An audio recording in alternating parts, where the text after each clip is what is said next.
Elon, welcome and welcome everybody. We are back on Word on the Street Live in our trusty Wednesday, 4 p.m. Eastern time, and we are just at no loss for topics to discuss this week. The world is just exploding around us on every front, and it's kind of insane. We're going to give it a couple minutes. That's why it's just the two of us this week because, I think there's enough to talk about.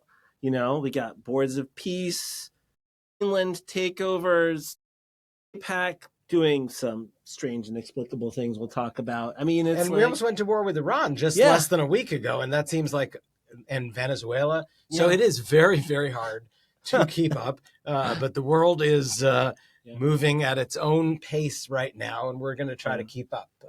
We were talking about what makes you hopeful before we got on the show. And so, like, the other thing that was, like, positive this week is the Indiana Hoosiers won a college football national championship, which is somebody who has no connection at all to Indiana.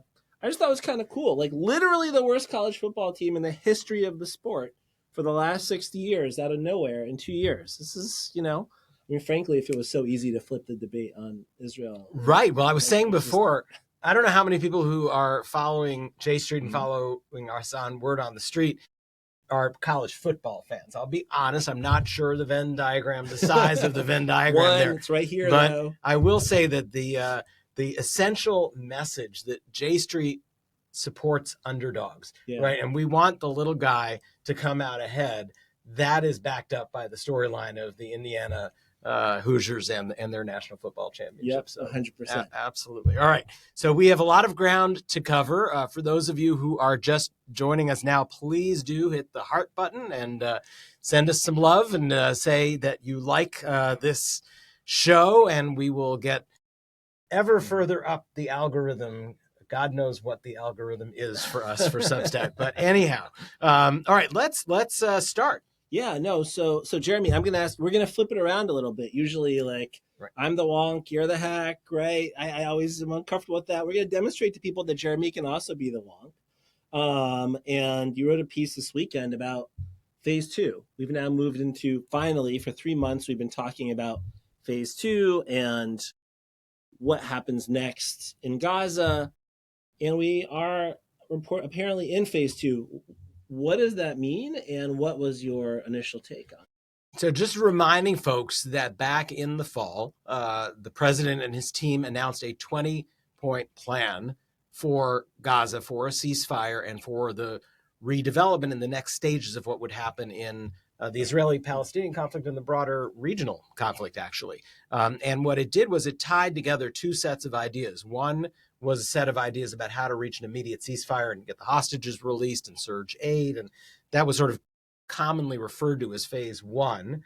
And then there had been a whole lot of planning that had been going on to try to outline what the quote unquote day after would look like. You were very involved in that planning in the Biden years, and J Street had our own plans, but that became known as phase 2, let's say, of this plan. Like, what are the various components? And the 20-point plan did, we both felt, outlined a series of steps that made a lot of sense, that involved technocratic governance, that involved demilitarization of Hamas, that involved the establishment of some form of international oversight that gradually led to the reintroduction of the PA into the picture and the melding of what was happening in Gaza with what was happening in Ramallah, and ultimately, puts you on the pathway towards statehood.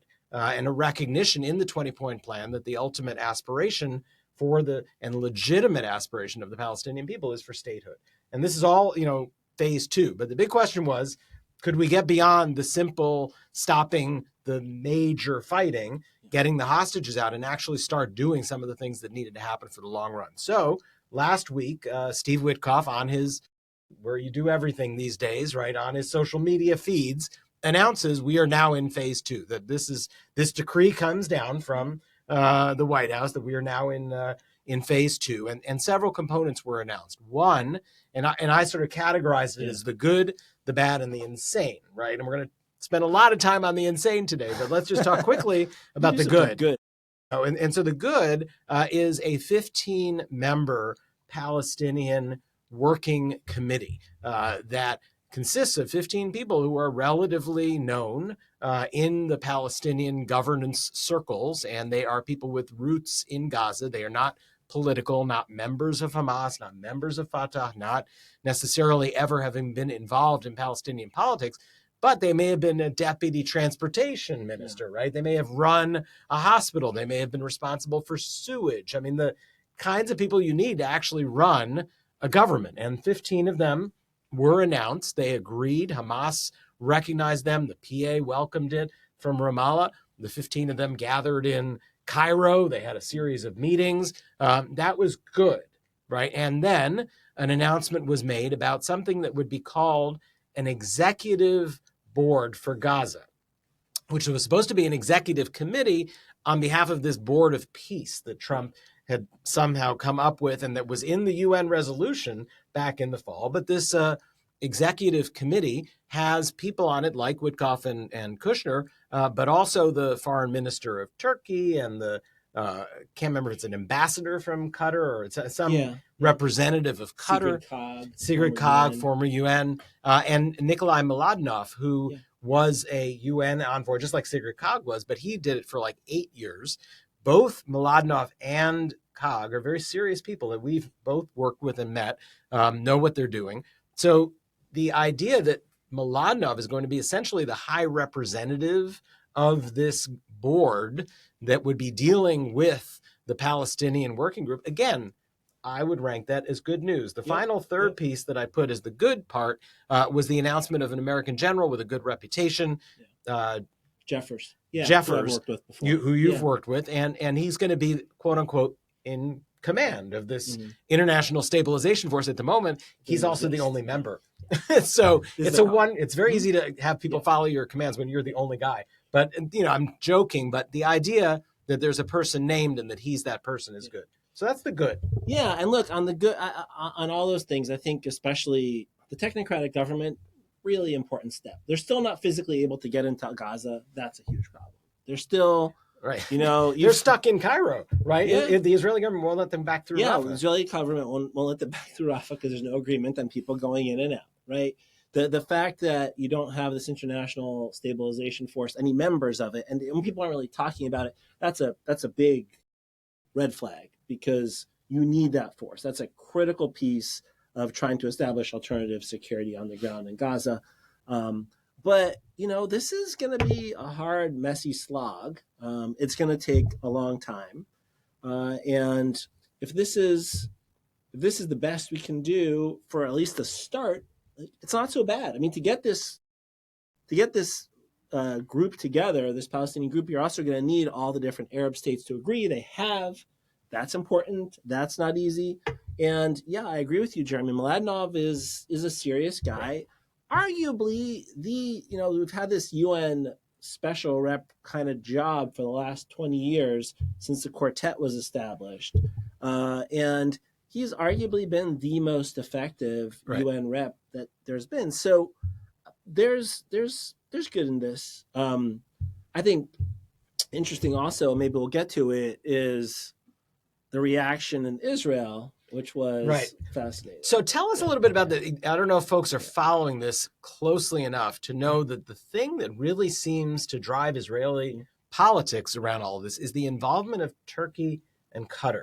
And that, it just seems to be like a red flag in front of a bull. I don't know. Can you explain a little bit more like what their role actually is and why it's driving the Israelis so nuts? I mean, I don't think their role is all that significant at the end of the day. Like, you need them in there because they are the levers on Hamas. You want to get Hamas to do stuff? Turkey and Qatar and Egypt are the three parties that have the leverage. And so you need them as part of the equation. Turkey also, by the way, has one of the most capable military forces in NATO and has volunteered in the past to be part of this ISF. Deep distrust from the Israelis for that. It goes back to Erdogan and Netanyahu. That's a disastrous relationship. Erdogan's been very critical. But Yair Golan is critical of it. This is not just a partisan thing, right? It's not like Netanyahu on the right says no Turkey and then the center left says yes to Turkey. The center left doesn't want Turkey involved either. No, of course. And I actually think what happened here was Golan Lapid, all of them are blasting Netanyahu, and they're saying this is a failure in diplomacy. If Netanyahu had done real planning for post-conflict, then Turkey and Qatar wouldn't be in. It would all be Egypt. Yair Lapid was a year ago. He did a speech where he said Egypt needs to run post-conflict Gaza. He did that speech in Washington. All of that is sort of partially political gamesmanship. But at the same time, here's a problem Netanyahu has. Netanyahu wants to blast Turkey, wants to stay on Trump's good side, and Trump and Erdogan are like best buddies. Right.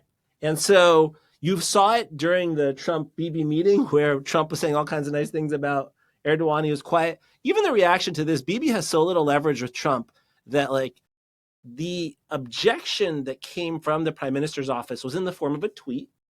The tweet said, we didn't agree to any of this.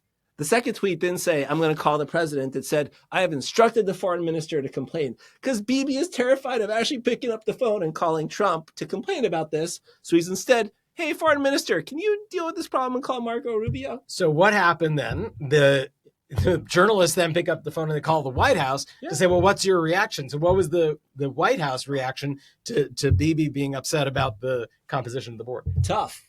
Basically, like he needs to stay out of it. Like he hasn't been that helpful. We're running Gaza, which they said this is our show, right? Yes. Not his show. And I think that probably came. I mean, look, I can speculate, but I would be very surprised if that did not come from Jared Kushner or Steve Witkoff directly. You know what I'm saying? So.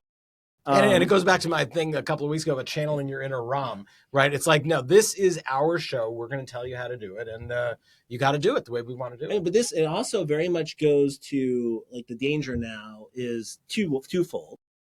One, the Israelis, as we've said, we talked about this, I think also before, the fact that, okay, great, we've made this step, but now we're still going to have a government that just stalls everything out. And so it's going to be delayed step by step, and there's going to be objections. And two, especially the Netanyahu and Smotrich and Ben-Gvir MO at this moment, when they're angry at the United States about this or frustrated or embarrassed, and they're angry about Qatar and Turkey, is to punish Palestinians, right? I mean, this is the problem, right? So the Palestinian transitional government that has nothing to do with Turkey and Qatar, you can't go into Gaza because we're mad about Turkey and Qatar. So this is a danger and something that is going to happen, and the administration is going to have to push back against. But we should shift from what is very reasonable and good, to the insane.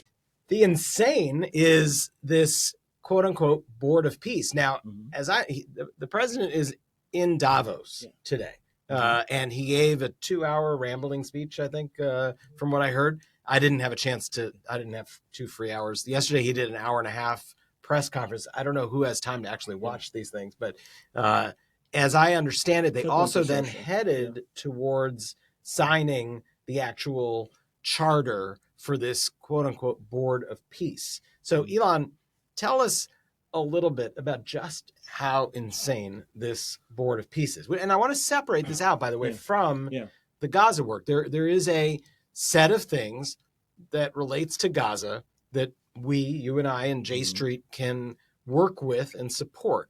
And then there's a set of things that sort of surround this, the atmospherics, that are totally insane. Yeah, I mean, the Board of Peace feels like Trump's attempt to essentially replace the United Nations with, I don't know, an axis or alliance of combination of kleptocrats and supplicant countries and authoritarians and people who he wants to work with.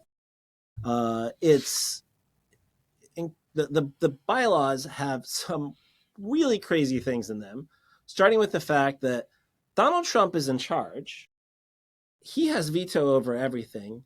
It's not even tied to the president of the United States. Like, according to this thing, he leaves office, he remains in charge, he gets to pick his successor. It's essentially an international organization that's run as a monarchy. And then you add to it the fact that if you want to be a permanent member, you can provide $1 billion up front as an investment, and then you can be a permanent member of the Board of Peace. If you won't put $1 billion in, then you don't get to be a permanent member. I think I was reading I saw this right before I came in, so I haven't verified it entirely, but I think Putin just volunteered to put $1 billion in. I don't know if that's actually accurate or not, but it's just, it's nuts. I mean, I'm sure the Gulf states will be happy to put the money in. I don't know that the state, I think independent business people have to put the money in. I'm not sure that the states have to put the money in. Oh, that's actually even which is even worse. It's even worse. Yeah. So and then there's the list of who said yes, right? I mean, it's Erdogan said yes. Yeah. Malay, Argentina, Netanyahu. I think Kazakhstan said yes. The list of people who've said no is every Western democracy so far, and it is Orban, by the way, said yes. So the idea that somehow this group is going to ever be recognized by anybody to do anything other than what it was initially supposed to do, which is to help provide some international support for Gaza reconstruction, demilitarization, and redevelopment. I think this is a fantasy of his that people are going to let play out, and then it will just disappear into the ether of history. Yeah, it goes even further though, because this is all happening in the background of the Maduro thing and him just going in and sweeping out the president of a country who was deeply problematic and we didn't like, but with no plan for the afterwards and giving it to the regime. Talks about attacking Iran, and most, at least importantly in the news the past few days, has been Greenland and threatening to militarily invade a NATO ally, which now seems to be off the table temporarily. But it's really fundamentally shaking what you'd call the rules-based international order. And it was this incredible speech, I'd encourage people to go watch it, by Canada's Prime Minister, Mark Carney, which talks about, he gave Davos, and it really talks about it's time to pivot. It's time to shift. It's time for, and this is, I think it's very intelligent, and it's exactly what I would do if I was the Canadian Prime Minister. But I think as an American, I'm pretty upset by the whole thing, that this is where we've gotten to. Right. I don't think it's good for America. I also don't think it's good for the world. And ultimately, if Canada had a better option, I would advise them to take that option, and that would be sticking with, what is a rules-based international order that's fundamentally backed by American military power, right? That is what we've had since World War II. And what Carney is essentially saying is this concept, we keep calling it the rules-based international order, it's dead. We're back to, what Thucydides would call, in the Melian dialogue, the strong do as they will, the weak suffer what they must. He was actually quoting this stuff. He did. He actually, which is a foreign policy nerd. Right. He actually cited this on the stage. I couldn't believe it. I was like, man, you don't usually start. Yeah, for my daughter who studied classics, this is like why you actually study classics, because these things never go away. So. And if you actually were like a international relations student in grad school or undergrad, it's like amazing. He's starting with the original text. So it was kind of cool. But he basically offers, the good thing is he doesn't say, okay, now we all go fight our own worlds. We all go fight our own fights and build fortresses. He says, we, the middle powers, can all work together. We can build multilateralism. We can build economic connection. We can work with all kinds of different countries. And that's probably the right message to send, we as Western democracies. But it also comes the day after he signed a big strategic agreement between China and Canada. Right. Whereas I think the long-term American strategy in the competition with China should have been, and for a long time was, we have democracy. Right. We have our allies. And keep these folks on our side, quote unquote. I mean, it makes no sense to chart a course that basically puts you at odds with all the people who should be on your team. It's just, this is a team sport in the world, in the world as it is in the 2020s, 30s, 40s, it's teams, and it's not going to be solo actors controlling things. And I think we spent a lot of time in the Biden administration telling allies and partners, okay, that was crazy, but that's done now. So we can just go back to normal. Right. So what happens now, right? I mean, when let's say that we all do our job and the election process actually holds, and I know that there's going to be a whole percentage of people that will write to me afterwards and say, but there won't be free and fair elections. So you're just living in la la land. But let's just assume for the sake of this discussion that there are free and fair elections, that we go somehow through the next 3 years. And we do get to this date, right? I mean, what is it? Today is the 21st. So we get to January 21st. Oh, that sounds great. Right. Of 2029, 3 years from today. And we're actually have a different president, Democratic administration. What can they do? And who knows, maybe you'll be in it. But, what can a next administration do to try to reposition the United States in light of the chaos of the last decade? You can't go backwards. I really don't think you can. And I think, look, Joe Biden's whole thing was build back better. I think build back is dead this time. Right. Nobody's going to buy build back. Right. Back, the word back. Yeah. So it's actually, how do we build new institutions and a new approach for the 21st century that can be more resilient and can withstand some of these, if a crazy populist leader ends up running the United States again. That's what we need to focus on. It's also going to, a lot of the institutions and tools, USAID, a functioning State Department, all these things are being destroyed. We're not just going to rebuild. Yes. We need to build something new. And I think only beginning, what that actually means, I think remains to be seen. And smart people need to spend 3 years thinking about that. We're going to need a Project 2029, right? But I think I think there are about a dozen of those starting up around Washington, D.C. I keep hearing about Project 2029s popping up. So we plan to be involved in those conversations for sure here at J Street. Speaking of the interesting conversations, I do want to just take a quick commercial break here for those who are listening and watching to remind folks that we have the J Street National Convention coming up, and that will be from February 28th until March 3rd. We've discussed before, this will be Elon's first on staff, which is very exciting, but Elon and I are going to be there. We're going to be not only doing programming from the stage, but we're going to be doing word on the street throughout the course of the event. And we'll be giving you a schedule of times that we'll be talking to some of the really interesting guests. But these are the kinds of conversations about where are we headed? What can the Democrats do, to try to win in November? What can they do to lay out an agenda on not only foreign policy, but more generally in order to regain trust? What does this mean for America's role in the world? How does that impact Israel? What does that mean for the U.S.-Israel relationship? All of these are the conversations we'll be having at the convention. So please sign up. There's a discount code that was just put into the chat, or at least on the screen there. Use the code WOTS when you register at .org/convention, and hope to see all of you there. Yeah. The only thing I'll add, Jeremy, is we've been talking today about just all these hard, crazy things and how much the news just flies at you and how that can make you feel kind of lonely, overwhelmed, staring at your phone, seeing there is no better tonic for that than sitting around with 2,000 other people, motivated, strong, like-minded, ready to fight for our democracy, ready to fight for peace, ready to fight for Israel, all the things that we care about together. And so it's just a very exciting and exhilarating thing. I'm really looking forward to it. I just did a quick walk through the space yesterday with the team and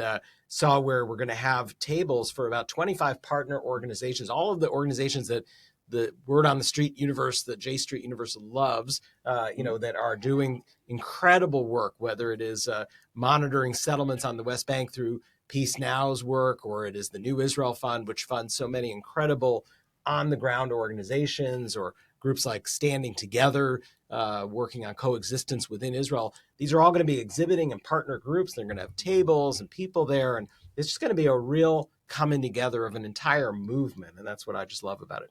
All right, back to business. We're doing our tour of the hotspots of the world, and I did want to just go back a week to Iran, where unfortunately it does feel like the regime used an absolutely brutal, militarized response to just kill thousands of people of their own citizens in the street in order to quell this unrest. Is that what you've been hearing? Yeah, I mean, it's terrible. It's somewhere the low end is 2,000 to 3,000. The high end is being talked about 15, 20,000. It's really unclear. The images coming out of Iran, it feels like this round is over. You don't necessarily know.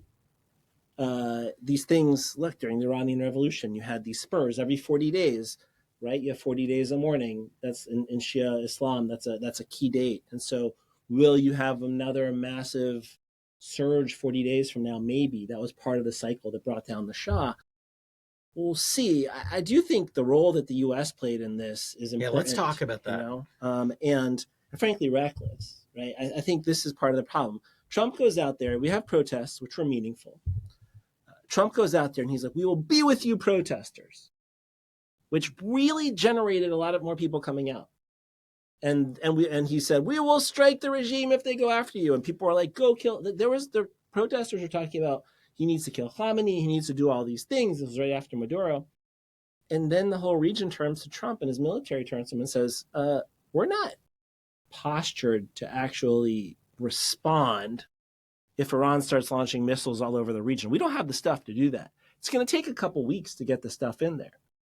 And then he starts getting calls from the Israelis and the Arab states. They said the same thing. The Israelis called him and said, "We're not ready. Don't do this." Yeah. Which is a reasonable response from them. And I think at the end of the day, the problem was there really aren't good military options for taking out, the Iranian leadership. You can't swoop into Tehran. It's like way inland, halfway around the world. This is not Caracas. And so suddenly he's stuck with no options, and all these people get slaughtered. Now, the number one person responsible for these people getting slaughtered is Ali Khamenei and this terrible Iranian regime. But it just goes to show you that throwing around language, Obama used to take a lot of criticism for this too, for not speaking more strongly during the Green Revolution. There's a space there. But there's a real danger if you're, Joe Biden used to say, like, superpowers don't bluff. And this was a total bluff. Now here we are. There's still talk about potential American strikes. I think at this point, and there's some repositioning of forces happening right now, right? Yes, there is repositioning of forces happening so that they could do it if they had the option. But it doesn't seem to me like it makes sense at this point, because what are you going to do other than something symbolic? And there's also the danger you do something symbolic and then you feel like you have to do more. And so this is kind of where we are, coming 6 months after the military strikes that were supposedly going to end everything and take care of Iran's nuclear program once and for all. We now just have a much more unstable region. We have still a bunch of loose nuclear material. We don't know what happened to it. We have the IAEA not in Iran. We have no good options. This has been just really like a total mess. And we'll see where it goes. But total, and now just tragically, just very devastating for the population. I did want to shift us, Jeremy. Maybe we've spent a lot of time, and this is what we do. This is old school word on the street. Can we say that now that it's been 6 months? Old school word on the street, where we start with what's happening in the region, and then we move on with what's happening in Washington. Exactly. Right. And so let's talk about home. You wrote a piece this morning that you put out about Tom Malinowski, who's a former member of Congress, running again in New Jersey's 11th district. Together, he's one of two candidates that J Street has a primary approved in the New Jersey 11th. But AIPAC just decided to make a significant investment. Maybe you can tell us what that is and what is going on here. Sure. Well, for those who didn't read this morning or haven't heard about this yet, this is a special election to replace Micah Sherrill, who left Congress, obviously, to become the governor of New Jersey, winning last fall in New Jersey's 11th district, which is a pretty solidly blue district. The Democratic primary is pretty much the entire race. And this is a special election on a Thursday in February. So this is going to be a very low turnout. Maybe 10%, 15% of registered Democrats will actually vote. So we're talking about a tiny, tiny electorate. And the election was only announced after Micah Sherrill resigned, which was a month ago.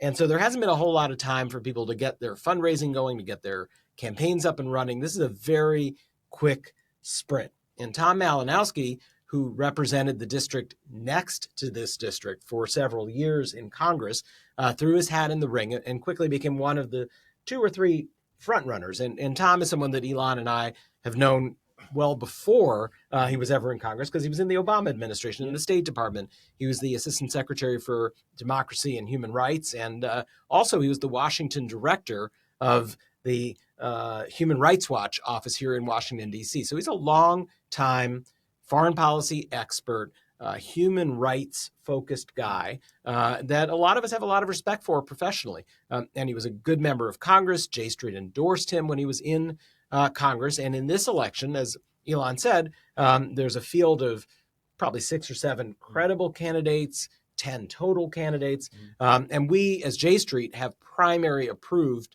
2, Tom Malinowski and Brendan Gill. There's a candidate that is endorsed by the sort of Bernie AOC wing of the party, who has been a lot more critical of Israel and is running in that lane. There is a candidate who apparently has a quiet pat on the back from AIPAC, who's running to the right of these folks. But, in the middle is Tom, who was a reliable supporter of Israel and had AIPAC's endorsement prior to, losing in 2022. So it came as a bit of a shock to everyone when AIPAC filed reports indicating that it has already spent $800,000 to attack Tom Malinowski. It is not to elect another candidate. It's not for anyone. You have to file your reports indicating what you're doing. Are you for or against a candidate, and which candidate? And they filed to spend $800,000 against Tom Malinowski. And that's just the beginning. They're probably going to do even more in a race where Tom has raised $1 million total, and AIPAC may well spend $2 million and double what Tom has spent on his entire campaign. I don't get it. I'll be totally honest. I'm not here to shill for AIPAC, and I'm not going to pretend to be the quarterback of their team. We already had the football reference before, so I'm not going to go down that route. But, if you're designing strategy for them, I don't get it, Elon. I don't understand why they're going after a very highly respected member of Congress, former member of Congress with a lot of good relationships with existing members of Congress. Prior to this, they've gone after folks who were way to the left, right? They've gone after folks who one could arguably say didn't align with their view of the world. But Tom was, closer to them than many other members of Congress. So I don't know what, your take. I think this falls in the insane bucket. I don't get it.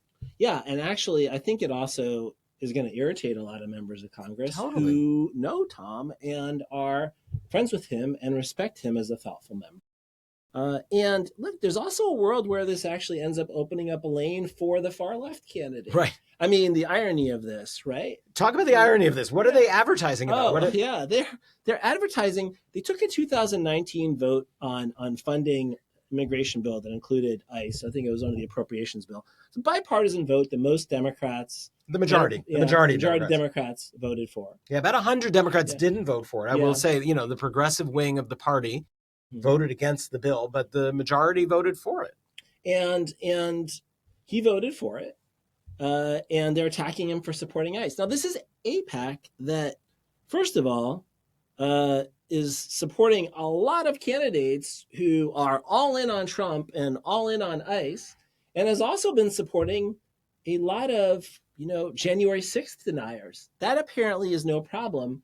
And here they are funding ads attacking a pretty much down the middle Democrat for his support of ICE. Are they going to start attacking Republicans? I know you said that in your so this is the grossest of the gross, if you ask me. And the other problem I just have with it is it just plays so badly for American Jews. It plays so badly on the Israel issue. It kind of confirms all the worst kind of stereotypes and tropes about secret money and, hidden hand kind of stuff. It's yuck in like every way possible. And it strategically just doesn't make sense. Right. I mean, this is the exact thing that I think drives everybody nuts about this issue, right? Because this is being used in a cynical, manipulative manner. AIPAC has a super PAC. It's called the United Democracy Project. So when you see an ad on New York television right now attacking Tom Malinowski about his vote on ICE, it's going to be from the United Democracy Project. It doesn't even say that it's funded by AIPAC. So it's on an issue unrelated to anything that AIPAC has ever worked on. And it's not using AIPAC's name. And the reason why it has to have this hidden hand approach is because if they said it was funded by AIPAC, AIPAC is at this point a toxic brand in the Democratic Party. So it would hurt a candidate. And it would actually probably help Tom if it were known that he's being attacked by AIPAC, that AIPAC is afraid of him, because it would probably help him with core Democratic voters in a district like this. Yeah, I mean, there's an irony here where if this investment generates enough buzz that it's coming from AIPAC, it actually backfires, and he gets enough earned media off of this. If AIPAC is going after Tom Malinowski, there's a world where it gets him more voters in that direction. It doesn't make a lot of sense. And I'm not exactly sure if this is like where I grew up or right next to my district, but it's right there. Like I know the area quite well. Essex County that's where I grew up, or at least after I was 8 years old. So we'll have to watch how it plays, but right. And this is not good, as you said. It's not good for the U.S.-Israel relationship. It's not good for the Democratic Party. It's not good for Israel's reputation within the Democratic Party, which is already in deep trouble. It's not good for the Jewish community in this country. So on all these levels, my memo to AIPAC this morning was there are a lot of ways to engage in politics, but this is not the way you should be doing it. And it's really not serving anybody's purpose. It's a cynical, manipulative play. Yeah, for sure. So it was not only in New Jersey that politics around these issues were playing out. And I just want to move us one state to the west, over to Pennsylvania, where the governor of Pennsylvania, Josh Shapiro, he has a book coming out. And obviously, we both have dealt a lot with Shapiro and with issues around him. He was under consideration for VP under Kamala Harris's campaign, and you were, I think, already on board with the campaign, or you hadn't quite gotten there. I was just starting. As this happened, I started. My first day was 4 days before the convention where they would announce the VP. So the vetting process that he wrote about in the book, and I will say that the book isn't out yet, and what has gotten out is a purposefully released part of the book, and it talks about how personally upset Shapiro was about the fact that he was questioned in the vetting for VP about his potential conflicts of interest related to Israel. Maybe you could elaborate a little bit for folks exactly what came out around the vetting process. Sure. And just to say, I had no knowledge or anything to do with the vetting process, not part of my job on the campaign. And obviously I worked for Kamala Harris, so I have my views on this. But what Shapiro talked about was being asked if he was a double agent during the process. And that's his words. That's his words. His description that his description, which, if I was asked if I was an Israeli double agent, I would also find that offensive. My first reaction was, well, this is pretty offensive. Right. And by the way, you weren't asked that by anybody when you went to work for Kamala. Are you a double agent? Not a double agent. But you were asked. I was born in Israel, and I, had family in Israel. I had citizenship for a long time. So I was asked all kinds of questions about my relationships with Israel. And he did work for, the Israeli embassy. That's one of his early jobs in his career. And so there's a specific question on this form called the SF-86, which is National Security Clearance Form. From my understanding, this is what he was asked, which is a question about whether or not you have any loyalty to another foreign country, especially if you've worked on it, they would ask you that. And also something called a foreign agent. Were you ever a registered foreign agent for a foreign government? There's a piece of legislation, something to the Foreign Agent Registration Act, FARA. Yes, exactly. It's just like being a lobbyist for a foreign government. And if you had worked for the Israeli embassy, you would be asked that question. And my understanding is that was basically the question he was asked. And if you had, if you worked for the German government and then you went into the U.S. government as an American citizen, you would not be able to serve in Berlin, for example, as a foreign service officer or work on those issues, and you would have gotten the same questions. Did Tim Walz traveled to China a few times and engaged with China as an issue of interest of his, was asked if he was ever an agent for the Chinese government. And so I think there's a couple of things happening here. One is there's been this whole blow up about how anti-Semitic this was. I don't think that's actually accurate from my perspective. I see where Shapiro, there was a lot of stuff going on around when they floated his name, a lot of attacks coming at him on Gaza. I don't think his positions on Gaza were so fundamentally different than other Democratic candidates. I think there was some ugly stuff mixed in there, certainly with those attacks. I think he was probably feeling super sensitive, and he heard this question about foreign agent, and he might have taken it the wrong way. But the person he said he was questioning him was the president's chief lawyer, former White House counsel. Lawyers, I know lawyers. Pretty precise with their words. There's no chance that she used the words double agent. I believe that. Yeah. So I think this is, I think he took it that way. I think he is trying to sell books. There's not a ton of love. If you read the Kamala Harris book, right. There's not a ton. There is a lot. There's some, tension. There's also some 2028 stuff going on.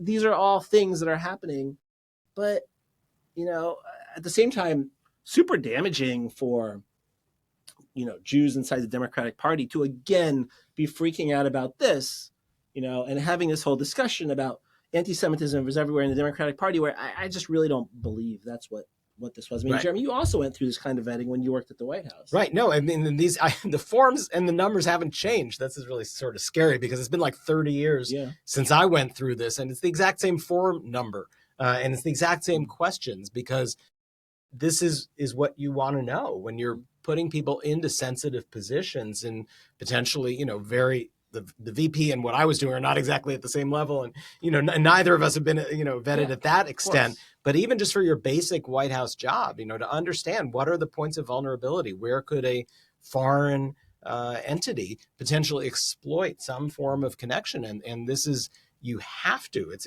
just a matter of doing your job to ask these kinds of questions. And, I don't know whether this is the first time he's gone through federal level vetting, but these are standard questions. And the thing that really gets to me, of course, is that there's an immediate chorus out there that hops on this to somehow prove that the Democratic Party has a quote unquote growing anti-Semitism problem. And this is just over and over and again, it's a theme of word on the street for us. And, things that I keep writing, there is a very serious problem on the right with hardcore right-wing ethno-nationalism, with white nationalism, with, it is with racism. You see it playing out, I believe, in what you see on the streets of Minneapolis, the fact that people are just being stopped for who they are. This is the right's far-right populist ethno-nationalist implementation is what we're seeing on the streets of American cities right now. And then all of that is woven together with anti-Semitism. That's where the American Jewish community should be on the rooftops, 5-alarm fire. We have to stand up for our democracy. We have to protect all minorities. We understand immigration because our families were immigrants. We have to protect people from this form of right-wing ethno-nationalism. Yes, there are folks to my left who are exceedingly critical of Israel, who use phrases and terms and approaches to all of this that I don't like in the slightest. Yeah. But the notion that the Democratic Party has an anti-Semitism problem, I find it offensive. But these kinds of things are seized on and leaped on immediately by a certain chorus of people to try and make that the focus of the conversation rather than the real problem we have in our country right now. Yeah, I mean, I would say I would lean a little bit harder, at least a little more self-criticism about the party, or at least to say that on the left there are some real anti-Semitic. Right.